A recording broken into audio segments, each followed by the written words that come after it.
Ajwa road એકતાનગરમાં મધરાતે અસામાજિક તત્વોએ હુમલો કરતા મામલો બીજક્યો। વડોદરાના આજવા રોડ એકતાનગરમાં મધરાતે અસામાજિક તત્વોનો આતંક સામે આવ્યો છે। તલવાર સહિતના હથિયારો સાથે ત્રાટકેલા અસામાજિક તત્વોનો એક મહિલા સહિત 2 લોકો પર હુમલો કરાયો। મુસ્લિમ મહિલા ઉપર હુમલો થતા નજીકમાં રહેતા મહારાષ્ટ્રીયન અને વાલ્મીકી સમાજના લોકો બચાવવામાં આવ્યા હતા। બનાવને પગલે ઇજાગ્રસ્ત સહિત રહીશો પોલીસ મથકે પહોંચ્યા। સાહેબ હું છે ને તો ઘરમાં જમવાનું બનાવતી હતી ને અચાનક આ શહેબાજ કરીને છોકરો આવ્યો અને એ લોકો બધા 2-3 છોકરા બી હતા જોડે। તે તરત મારી ગાડીને તોડફોડ કરવા માંડ્યો ને અવાજ આવી તો મેં બહાર નીકળી। મારી બાઇક છે સાહેબ, તો મેં બહાર નીકળીને એને કહું છું કે શું થયું, તું કેમ આવું કરે છે, આ ગાડી મારી છે।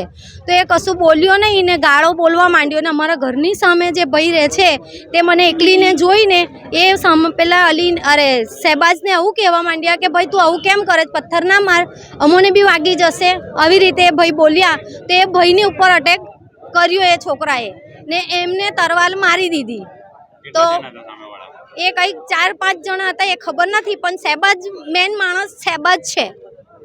એના હાથમાં એ મારવાવાળા 4-5 હતા સાહેબ, એ તો મેં ઓળખતી નથી।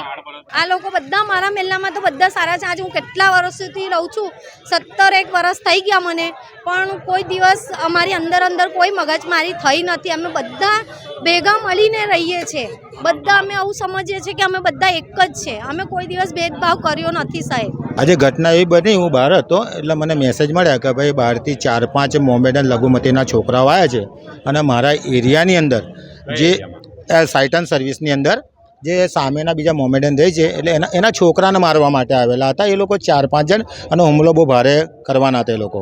પણ એની સામે મારો એક ભત્રીજો હતો, ભરત રમેશ સોલંકી નામનો છોકરો હતો, એટલે એની પોતાની બાઇક પડી એટલે એને એવું કીધું કે ભાઈ મારી બાઇકને તું હાથ બાત લગાવતો નહીં, બરાબર।